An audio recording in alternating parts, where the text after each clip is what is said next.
नमस्कार, स्वागत है आपका। मैं हूं आपके साथ अनाया शर्मा। आगाज करेंगे हरियाणा के इस खास बुलेटिन का प्रदेश की तमाम अहम खबरों के साथ। हरियाणा के पूर्व मुख्यमंत्री मनोहर लाल इंद्री में कार्यकर्ताओं के साथ एक बैठक में पहुंचे। इस दौरान उन्होंने कार्यकर्ताओं से चर्चा की। इस बैठक में हुए लोकसभा चुनाव की समीक्षा भी की गई। वहीं पर उन्होंने कार्यकर्ताओं में जोश भरते हुए कहा कि जिस प्रकार से उन्होंने लोकसभा में प्रत्येक बूथ पर जाकर के कार्य किया है, इसी प्रकार से आने वाले विधानसभा में भी वह अपने जोश को बरकरार रखते हुए ज्यादा कार्य करेंगे ताकि उन्हें तीसरी बार हरियाणा में बीजेपी की सरकार बने।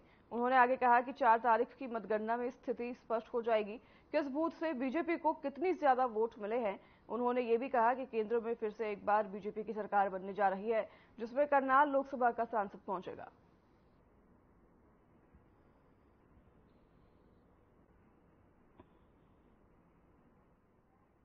आगे भी लगातार चुनाव में उनको करते रहना, आगे भी।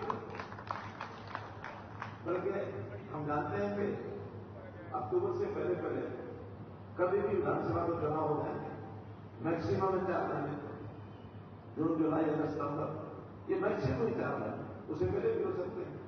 तो मेरा इतना ही कहना है कि हम भारतीय जनता पार्टी के कर्मठ कार्यकर्ता जो हैं, एक ही निवेदन है कि जो पसीना बहाया है, पसीना जो अब चल रहा है, इस पसीने को सूखने मत देना विधानसभा का चुनाव। क्योंकि जैसे मोदी जी तीसरी बार प्रधानमंत्री बनने का रास्ता तो बन ही गया। एक बात तो पूरी हो गई कि मोदी सरकार तीसरी बार, वो तो पूरी हो गई। कल जिस प्रकार के एग्जिट पोल से बताया। अब अपनी बात तो ये है कि ठीक है, टारगेट रखा जाता है उत्साह देने के लिए, कुछ अपने कार्यक्रमों को उत्साह के लिए होता है और कुछ सामने वाले भी उसी जाल में फंसे रहते हैं। वो इसी बात का जवाब लेते रहे हमसे कि 400 क्यों चाहिए।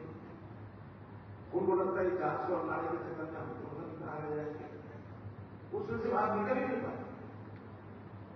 तो ये विषय भी कई बार करना हमें जरूरी होता है।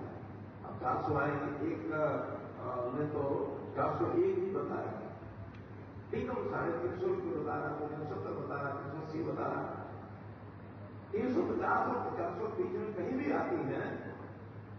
इतना जरूर है कि पिछली बार से ज्यादा। पिछली बार भारतीय जनता पार्टी की अपनी अकेली 303 और एनडीए के बाकी दलों के 50, कुल 353।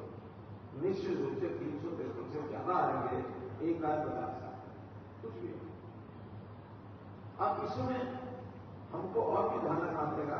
अपने अनुभव तो नहीं है, साथ में विपक्षी दलों के फंडे वो क्या क्या प्रचार करते हैं।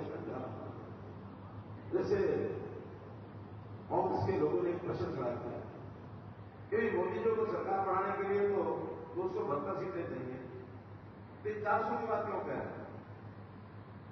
आगे ना 400 से करो, आगे ना 272 तो मान लीजिए तो आनी आनी है, लेकिन 400 क्यों कर रहे हैं? और उसके पीछे शुरू बात छोड़ दिया कि 400 लेकर के ये संविधान को बदलेंगे। थोड़ा क्यों? अच्छा, हमारे यहां शुरू हुआ सब था इस बात का कि भी संविधान बदलेंगे, ऐसा किसी इलाके में ऐसा मिला। खास करके अनुसूचित जाति वर्ग को उन्होंने खूब छोड़ा है। पहले ही शोर बताते थे, कभी कभी इस प्रकार की हालात में बातें करते थे कि बाप से नाम का संविधान, बाप से वो सोचते। अब इस बात को कांग्रेस ने पकड़ा, कांग्रेस मुका खाएगी, बल्कि मुझे तो ऐसा लगता है इसके कारण से कांग्रेस से मोहब्बत में फिर फंसेगी। क्योंकि 5 साल बाद हमें पूछेंगे समाज के लोगों से कि भाई कॉन्स्टिट्यूशन तो नहीं बदला, सीटें तो 400 में से 450 आई गई, 450 में भी हम कुछ भी कर सकते हैं सरकार, लेकिन फिर भी नहीं बदला। इसलिए ये सवाल हमसे फिर पूछा जाए और इस सवाल के कारण से वो फिरेंगे और समाज में एक विषय आएगा कि नहीं, ये कांग्रेस वाले प्रमित कर रहे हैं, इन्होंने मुफ्त खोल की निर्णय टूट दी। हमारे लोग कह रहे हैं कि मुफ्त में देना ठीक नहीं, लोगों की इनकम बढ़ाओ, कमाई बढ़ाओ, उसके अंदर महिलाओं की कमाई 1 लाख से 2 लाख तक लखपति वृद्धि करके एक घोषणा की मोदी जी ने।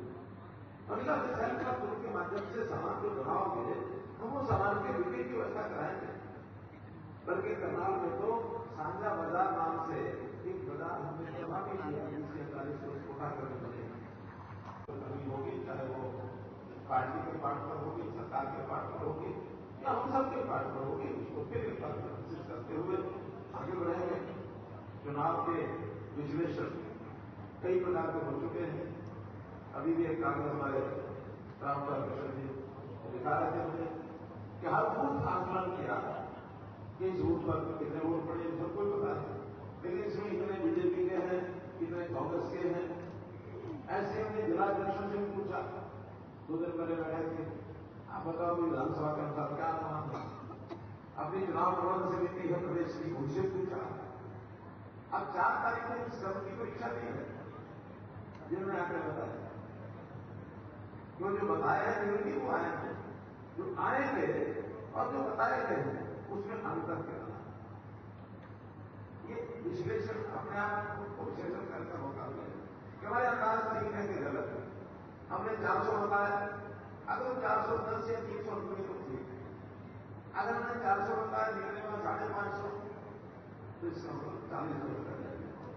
और हमने 400 बताया निकले 300 तो भी 25-30 कर जाएगा। हमें कार्यकर्ताओं को भी काम करने के लिए अनुभव का नया अवसर मिलता है।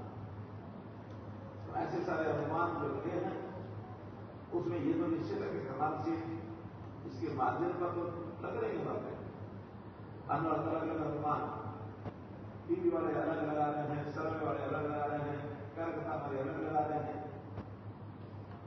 अंतर इतना आ रहा है अनुमान का, किसी एक विधानसभा में मैं देख रहा था जो बहुत कस करके खींच करके कंजूसी से वोटों को दे रहे थे, वो कहते थे 15-16 हजार से जीतेगी विधानसभा, और जो खूब अच्छे विवरण ढंग से दे रहे थे वो कहते 63 हजार से जीतेंगे।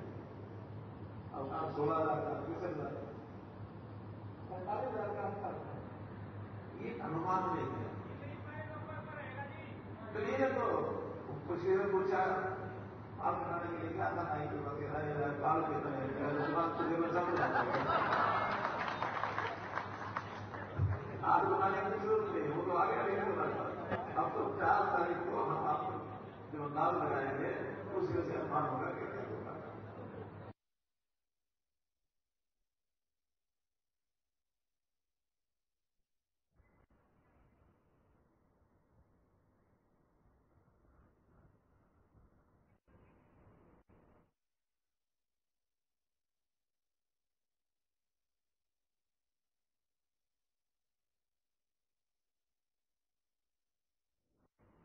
तो वहीं एग्जिट पोल के आंकड़ों से कांग्रेस के बादली हलके के विधायक कुलदीप वत्स ने नकारा है। उन्होंने कहा कि देश का कुछ मीडिया केवल और केवल बीजेपी के लिए ही काम कर रहा है, उसे सच्चाई से कोई मतलब नहीं है, वह तो केवल बीजेपी के गुणगान में ही लगा रहता है। तो वहीं आपको बता दें कि विधायक कुलदीप वत्स झज्जर स्थित अपने कार्यालय में पार्टी कार्यकर्ताओं से चुनाव का फीडबैक लेने पहुंचे थे।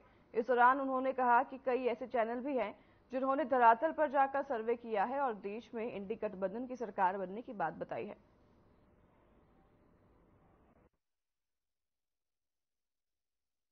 धन्यवाद। एक तो मीडिया के साथियों, देखिए पहली बात जो आज एक देश का एक कहते थे तीसरा स्तंभ मीडिया को बोला जाता था, पर मैं इससे बड़ा कोई खुली बात इस मन से एक बात कहना चाहता हूं कि जो मुझे नहीं पता कि जो मीडिया का काम बीजेपी के लोगों का काम आज मीडिया कर रही है।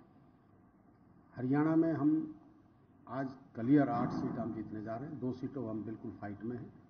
और हरियाणा में का जो उन्होंने जो रिजल्ट बताए, मैं पूरे देश की बात करता हूं, हरियाणा की बात नहीं करता हूं, कि आंध्र प्रदेश में 35% बीजेपी वोट ले रही है, कर्नाटका में बोला 22 सीट का एनडीए की आ रही है। बिल्कुल झूठे आंकड़े पेश किए हैं।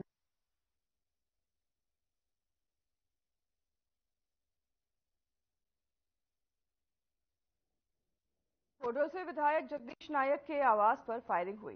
फायरिंग से पूरे इलाके में सनसनी फैल गई। तो वहीं आपको बता दें कि स्थानीय लोग भी मौके पर पहुंचे और लोगों में लगातार सनसनी फैली हुई है। तो वहीं पुलिस भी मौके पर पहुंची और मामले की कार्रवाई शुरू कर दी है।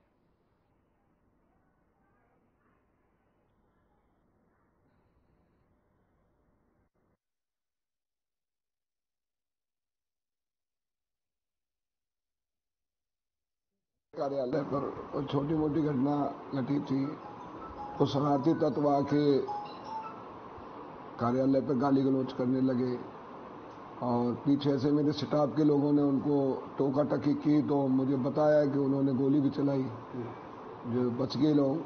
और उसके बाद कॉलोनी वाले निकल के आ गए, उन्होंने कॉलोनी वालों ने उन्हें पकड़ के उनका जो है ना पुलिस के हवाले कर दिया। सूचना मिलने के बाद मैं भी घर पहुंचा। मुझे यहाँ बहुत हजारों लोग यहाँ इकट्ठा मिला, सारे लोग जो लेडीज जेंट्स सारे हमारे दफ्तर पर खड़े थे। ये कैसे हुआ अभी मैं भी नहीं समझ पा रहा हूँ कि ये हुआ कैसे। इसकी तह में हम जाएंगे, पुलिस की जांच के लिए मामला गया हुआ है। कितने लोग थे?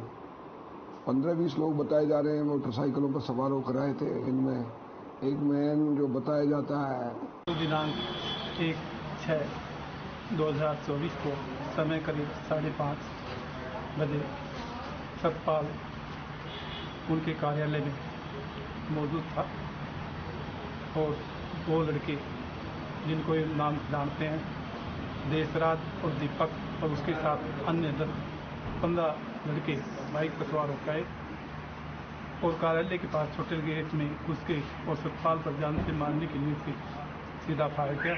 सतपाल ने दरखास्त जिसको अभियोग